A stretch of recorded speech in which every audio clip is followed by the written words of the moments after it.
जय श्री कृष्ण। आज हम लोग अध्ययन करेंगे, जैसा मैंने आपको कल ही बताया था, कि श्रीमद् भागवत महापुराण का आज 16वां अध्याय है।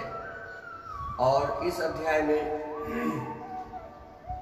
ये वर्णित किया गया है कि किस तरह से महाराज परीक्षित ने दिग्विजय किया और किस तरह से पृथ्वी और धर्म का आपस में संवाद हुआ।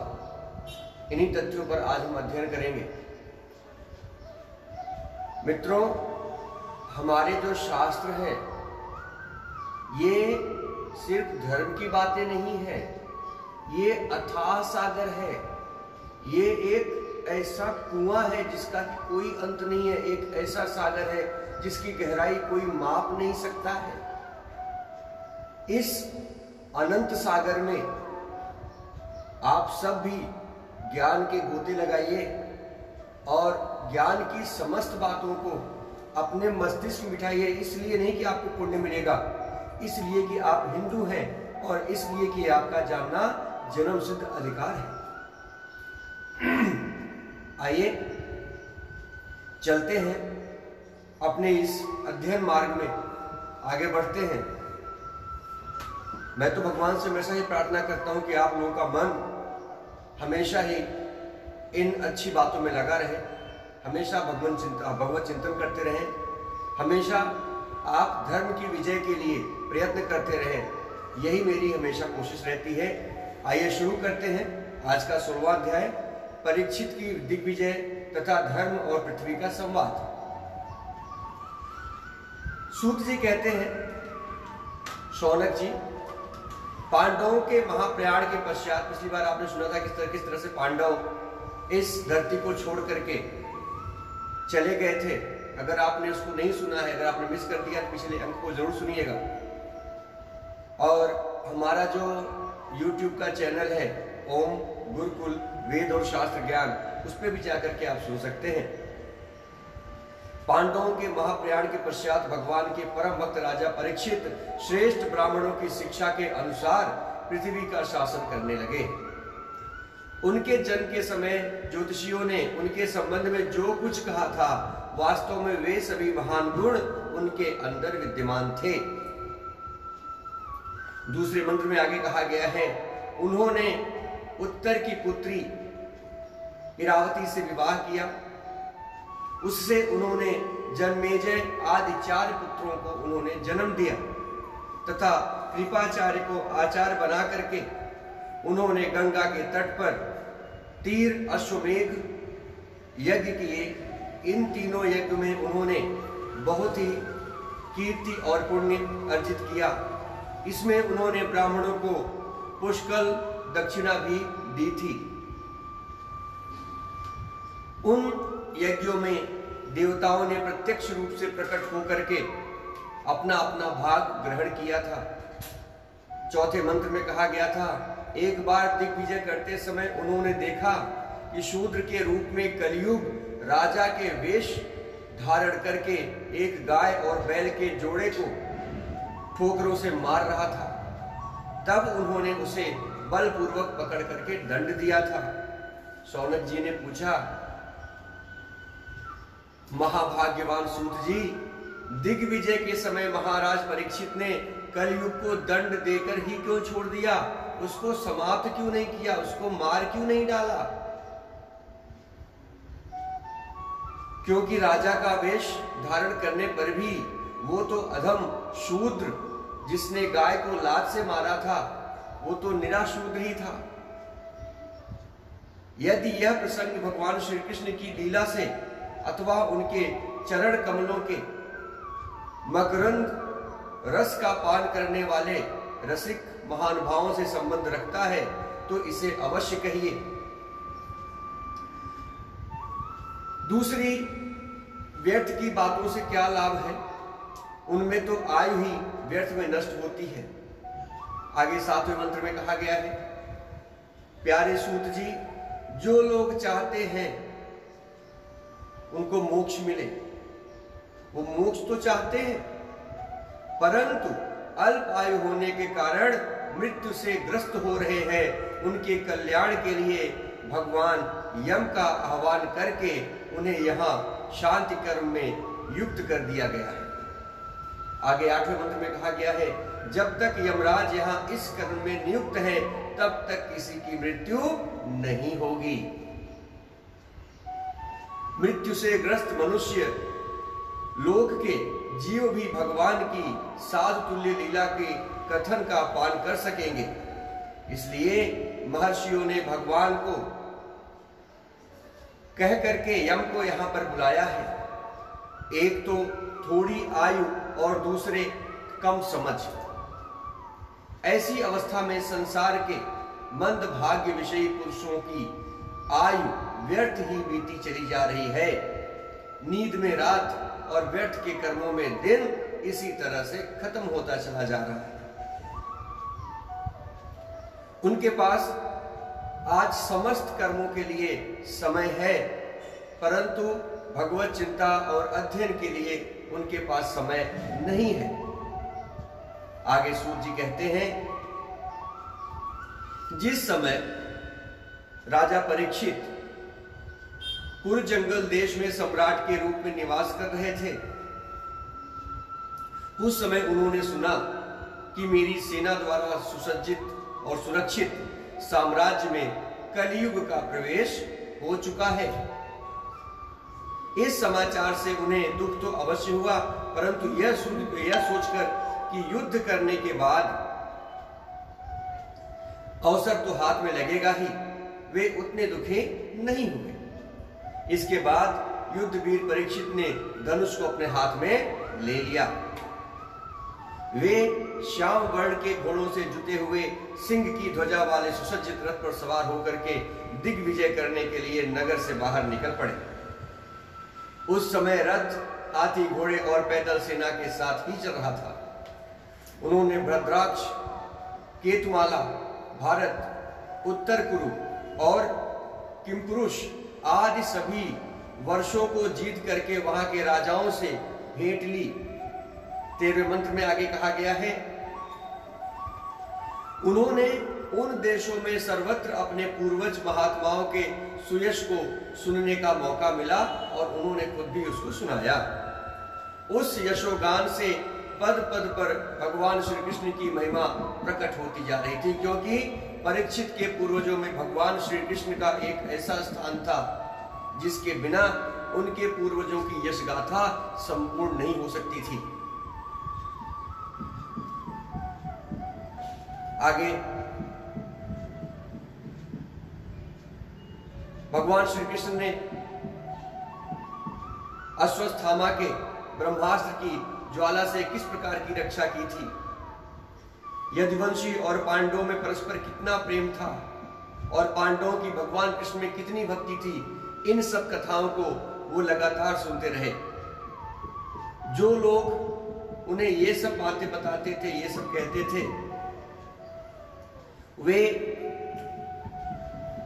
उनको हमेशा हर पग पर मिलते थे, जो कि उनके चरित्र सुनाते थे। उन पर महामना राजा परीक्षित बहुत प्रसन्न होते थे। कोई भी व्यक्ति अगर आप कहीं चले जाएं और कोई आपके पूर्वजों की तारीफ करे, आपके खानदान की तारीफ करे, आपके पिता की तारीफ करे, आपके दादा की तारीफ करे, तो आपको कितना सुंदर लगता है। आपको लगता है, आपको गर्व होता है कि हाँ, मैं ऐसे महान कुल में उत्पन्न हुआ हूँ, मेरे पूर्वज इतने महान थे, मेरे पिताजी ने इतने बड़े कर्म किए थे, मेरे दादाजी के कर्मों से आज कितने गांव बसे हुए हैं, तो हमें कितनी खुशी, कितनी प्रसन्नता होती है। उसी तरह का अनुभव राजा परीक्षित को भी हो रहा था। वे जहां पर भी जाते, उनके नेत्र करुणावतारम संसार सारम, और बड़ी ही उदारता से जहां भी जाते उनके नेत्र प्रेम से खिल उठते थे। वे बड़ी ही उदारता से उन बहुमूल्य वस्त्र और मणियों के हार उपहार में इनको वहां के राजा दे देते थे, जिसको ये स्वीकार कर लेते थे।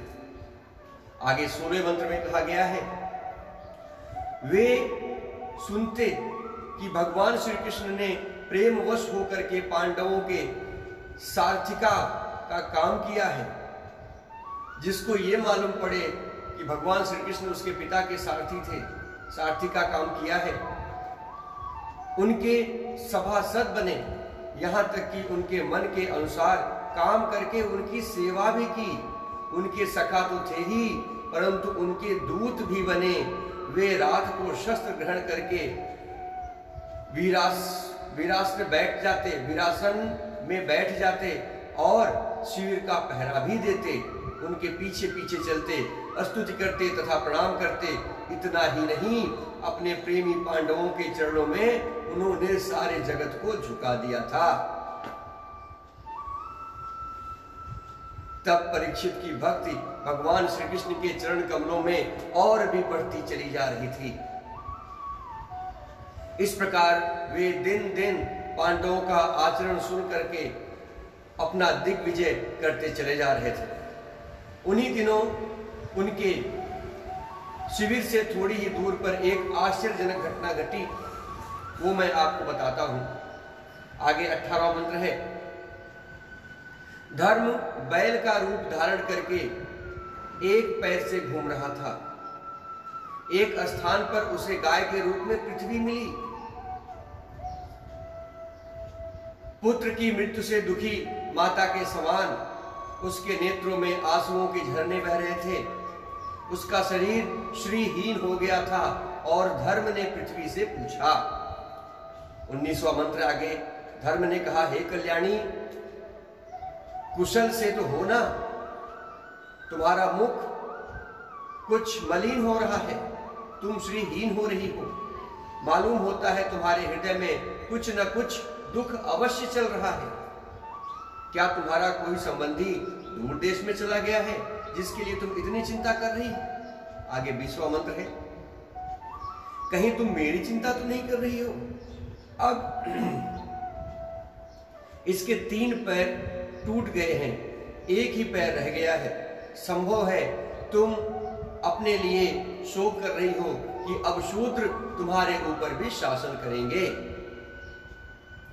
तुम्हारे इन देवताओं के लिए भी खेद हो सकता है, जिन्होंने अब यज्ञों में आहुति नहीं, जिनके लिए अब यज्ञों में आहुति नहीं दी जाती है, अथवा उस प्रजा के लिए भी जो वर्षा न होने के कारण अकाल एवं दुर्भिक्ष से पीड़ित हो रही है। 21वें मंत्र में कहा गया है, देवी, क्या तुम राक्षस सरीखे मनुष्य द्वारा सताई हुई आरक्षित स्त्रियों एवं आर्य बालाओं के लिए शोक कर रही हो? संभव है विद्या अब कुकर्मी ब्राह्मणों के चंगुल में पड़ गई है और ब्राह्मण विद्रोही राजाओं की सेवा करने लगे हैं, और इसी का तुम्हें दुख हो रहा होगा, मैं समझ सकता हूं। 22वें मंत्र में कहा गया है, आज के नाम मात्र के राजा तो 16 आने कलयुगी हो गए हैं। उन्होंने बड़े बड़े देशों को भी उजाड़ डाला है। क्या तुम उन राजाओं या उनके देशों के लिए शोक कर रही हो?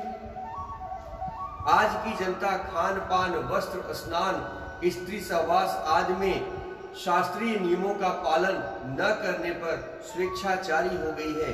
क्या तुम इसके लिए दुखी हो रही हो? मां पृथ्वी, अब समझ में आया। आगे 22वां मंत्र है, हो न हो तुम भगवान श्री कृष्ण की याद में परेशान हो रही हो, क्योंकि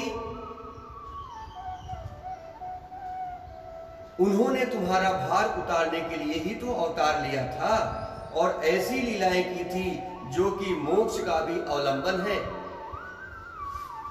अब उनके लीला संवरण कर लेने पर, यानी उनके यहां से चले जाने पर परित्याग से तुम दुखी हो रही हो।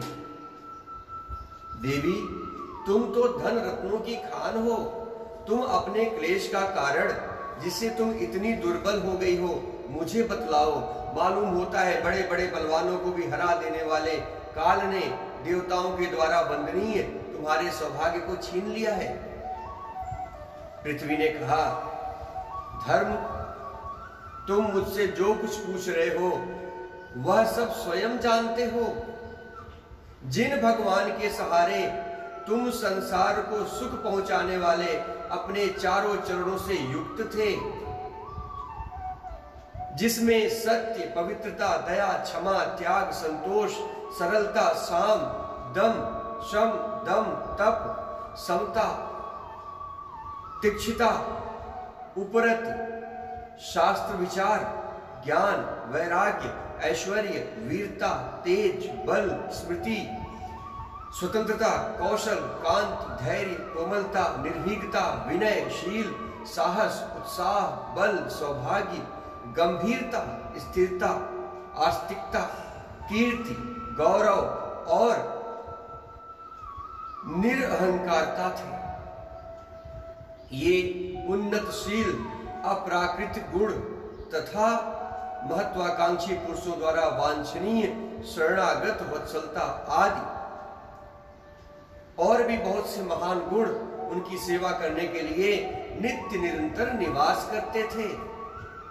एक क्षण के लिए भी उनसे अलग नहीं होते थे।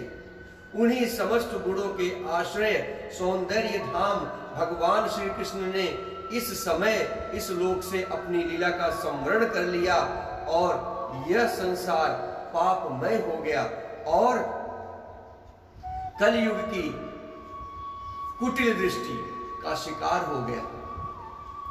यही देख करके मुझे बड़ा शोक हो रहा है। आगे ये 25वें से 30वें मंत्र तक का हमने अध्ययन किया है। आगे का 30वां मंत्र है, अपने लिए देवताओं में श्रेष्ठ, तुम्हारे लिए देवता, पितर, ऋषि, साधु और समस्त वर्णों तथा आश्रमों के मनुष्यों के लिए मैं शोकग्रस्त हूं।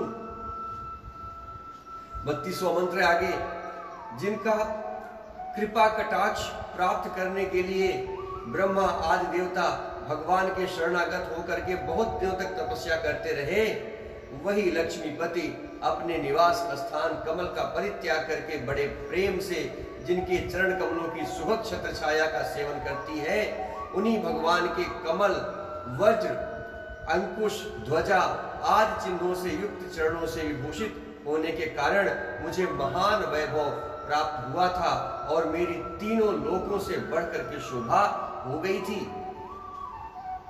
परंतु मेरे सौभाग्य का तो अब अंत हो गया है।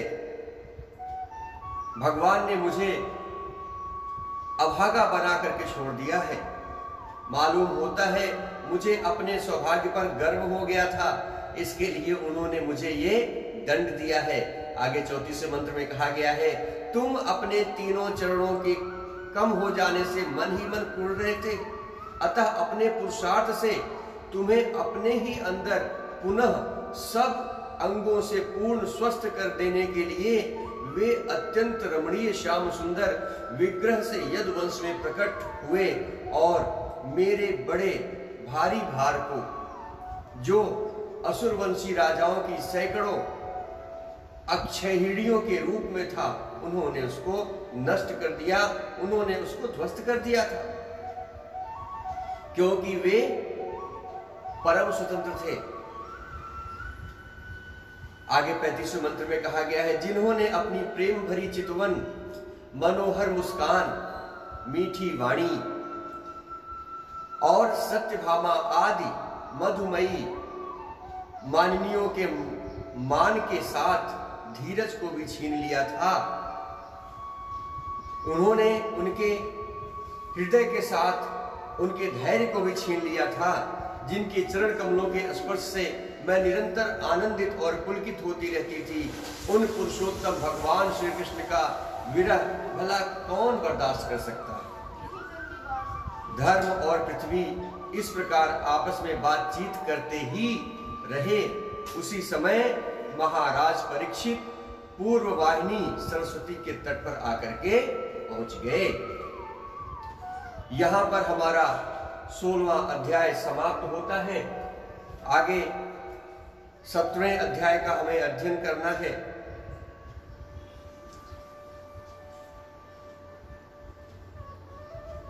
भगवान के चाहे जितने भी अवतार हुए, भगवान के चाहे जितने भी रूप हुए हो, लेकिन भगवान का सिर्फ एक ही यहाँ पर मकसद रहता था कि किस तरह से सज्जनों का वो उपकार करें, सज्जनों पर अपनी कृपा करें और किस तरह से इस धरती को असुरों से शून्य करें। आइए चलते हैं 17वें अध्याय की तरफ। महाराजा परीक्षित द्वारा कलयुग का दमन, किस तरह से उन्होंने कलयुग का नाश किया, हम इस बारे में आज जानकारी हासिल करते हैं। सूत जी कहते हैं, शौनक जी वहां पहुंचकर राजा परीक्षित ने देखा कि एक राजवेशधारी शूद्र हाथ में डंडा लिए हुए और गाय बैल एक के एक जोड़े को इस तरह पीटता जा रहा था जैसे उसका कोई स्वामी ही ना हो। दूसरे मंत्र में कहा गया है, वह कभल तंतु समान श्वेत रंग का बैल एक पैर से खड़ा कांप रहा था तथा शूद्र की ताड़ना से पीड़ित और भयभीत होकर के वो नीचे गिरने ही वाला था। दूसरे मंत्र में कहा गया है, तीसरे मंत्र में, धर्म उपयोगी दूध घी आदि हविष्यान पदार्थों को देने वाली वह गाय भी बार बार शूद्र के पैरों की ठोकरें खा करके अत्यंत दीन हो गई थी। एक तो वह स्वयं ही दुबली पतली, दूसरे उसका बछड़ा भी उसके पास नहीं था। उसे भूख लगी हुई थी और उसके आंख से आंसू बहते जा रहे थे। स्वर्ण जटित रथ पर चढ़े हुए राजा परीक्षित ने अपना धनुष चढ़ा करके मेघ के समान गंभीर वाणी से उसको ललकारा, अरे तू कौन है जो बलवान हो करके भी मेरे राज्य में इन दुर्बल प्राणियों को बलपूर्वक मार रहा है? तूने नट की भांति वेश तो राजा का बना रखा है, परंतु कर्म से तो शूद्र ही जान पड़ता है। हमारे दादा अर्जुन के साथ भगवान श्री कृष्ण के परम धाम जाने पर इस प्रकार निर्जन स्थान पर निरापराधों पर प्रहार करने वाला तू अपराधी और तू वध के योग्य है। उन्होंने धर्म से पूछा, कमल लाल के समान आपका श्वेत वर्ण है, 3 पैर न होने पर भी आप एक पैर से चलते फिरते हैं, यह देख करके मुझे अत्यंत कष्ट हो रहा है। बतलाइए, क्या आप बैल के रूप में कोई देवता हैं? 7वें मंत्र का समापन हुआ। 8वें मंत्र में कहा गया है, अभी यह भूमंडल कुरुवंशी नरपतियों के बाहुबल से सुरक्षित है। इसमें आपके सिवा और किसी भी प्राणी की आंखों में शोक के आंसू बहते मैं नहीं देख सकता। 9वें मंत्र में कहा गया है, हे धेनुपुत्र, अब आप शोक ना करें, इस शूद्र से निर्भय हो जाए। गोमाता, मैं दुष्टों को दंड देने वाला हूं, अब आप रोना बंद करें, आपका कल्याण हो। हे देवी, जिस राजा के राज्य में दुष्टों के उपद्रव से सारी प्रजा त्रस्त रहती है, सब लोग दुखी रहते हैं, उस मत वाले राजा की कीर्ति, आयु, ऐश्वर्य और परलोक सभी कुछ नष्ट हो जाते हैं। आगे 11वें मंत्र में कहा गया है, राजाओं का धर्म यही है कि वे दुखियों का दुख दूर करें। ये महादुष्ट और प्राणियों को पीड़ित करने वाला है, अतः मैं इसका वध करूंगा। सुराभिनंदन, आप तो 4 पैरों वाले जीव हैं, आपके 3 पैर किसने काट डाले हैं? श्री कृष्ण के अनुयायी राजाओं के राज्य में कभी कोई भी आपकी तरह दुखी ना हो। वृषभ, आपका कल्याण हो। बताइए, आप जैसे निरपराध साधुओं का अंग भंग करके किस दुष्ट ने पांडवों की कीर्ति में कलंक लगाया है? 14वें मंत्र में कहा गया है, जो किसी निरपराध प्राणी को सताता है, ध्यान से सुनिएगा इस बात को, यह 17वें अध्याय का 14वां मंत्र है। जो किसी निरपराध प्राणी को, प्राणी में सिर्फ मनुष्य ही नहीं आते, प्राणी मतलब चाहे वो 4 जीव वाला हो, चाहे वो 4 पैर वाला, चाहे 2 पैर वाला, चाहे 6 पैर वाला, चाहे 8 पैर वाला, कोई भी जीव जंतु जो प्राणी की श्रेणी में आता है और जो व्यक्ति उसको दुख पहुंचाता है, उसे चाहे वो कहीं भी रहे, उसका कभी भी यश और कीर्ति नहीं फैल सकती और उस दुष्ट का कभी भी भला नहीं हो सकता है। और ऐसे व्यक्ति धरती पर चाहे जहां भी रहें, वे मेरे शत्रु होंगे और उनको मेरा भय अवश्य होगा। दुष्टों का दमन करने से, साधुओं का कल्याण करने से ही मुझे संतोष प्राप्त होता है। आगे 15वें मंत्र में कहा गया है, जो उद्दंड व्यक्ति निरपराध प्राणियों को दुख देता है, वह चाहे साक्षात देवता ही क्यों ना हो, मैं उसके बाजू बंद से विभूषित भुजा को काट डालूंगा। बिना आपत्ति काल के मर्यादा का उल्लंघन करने वालों को शास्त्रानुसार दंड देते हुए धर्म के स्थित लोगों का पालन करना राजाओं का परम धर्म होता है कि वो धर्म के मार्ग पर चलें। धर्म ने कहा, हे राजन, आप महाराज पांडु के वंशज हैं, आपका इस प्रकार दुखियारों को आश्वासन देना आपके योग्य ही है, क्योंकि आपके पूर्वज श्रेष्ठ गुणों ने भगवान श्री कृष्ण को उनके सारथी और दूत आदि बना दिए थे। ये आपके पूर्वजों के गुण ही थे जो भगवान को उनकी सेवा करने पर मजबूर कर दिया था। नरेंद्र, शास्त्रों के विभिन्न वचनों से मोहित होने के कारण हम उस पुरुष को नहीं जानते जिससे क्लेश के कारण भी उत्पन्न होते हैं। आगे 19वें मंत्र में कहा गया है, जो लोग किसी भी प्रकार दैवत स्वीकार नहीं करते, वे अपने आप को अपने ही दुख का कारण बना लेते हैं। कुछ लोग स्वभाव को तो कुछ लोग ईश्वर को दुख का कारण मानते हैं। 20वें मंत्र में कहा गया है, किन्हीं किन्हीं का तो ऐसा निश्चय भी है कि दुख का कारण न तो तर्क के द्वारा जाना जा सकता है और न वाणी के द्वारा बतलाया जा सकता है। राजर्षि, अब इनमें कौन सा मत ठीक है, ये आप अपनी बुद्धि से ही विचार कर लीजिए। सूत जी कहते हैं, ऋषि श्रेष्ठ सौनक जी, धर्म का यह प्रवचन सुनकर के सम्राट परीक्षित बहुत प्रसन्न हुए। उनके मन का खेद मिट गया। उन्होंने शांत चित्त होकर के उससे कहा। परीक्षित ने क्या कहा? धर्म का तत्व जानने वाले ऋषभदेव, वृषभ का मतलब बैल होता है, ऋषभदेव, आप धर्म का उपदेश कर रहे हैं। अवश्य ही आप वृषभ के रूप में स्वयं धर्म ही है। आपने अपने को दुख देने वाले का नाम इसलिए नहीं बताया है कि अधर्म करने वाले को जो नरक आदि प्राप्त होते हैं, वे ही चुगली करने वाले को मिलते हैं। क्या शास्त्र है, क्या पुराण है?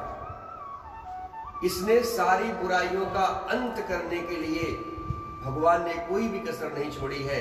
ये निर्भर करता है मनुष्य के अपने गुणों पर कि वो क्या लेता है और क्या नहीं लेता है।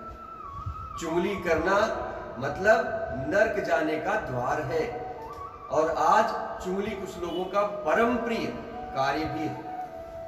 उनसे बता दीजिएगा कि श्रीमद् भागवत महापुराण में लिखा है कि अधर्म करना और चुगली करना ये दोनों ही नरक जाने के रास्ते हैं।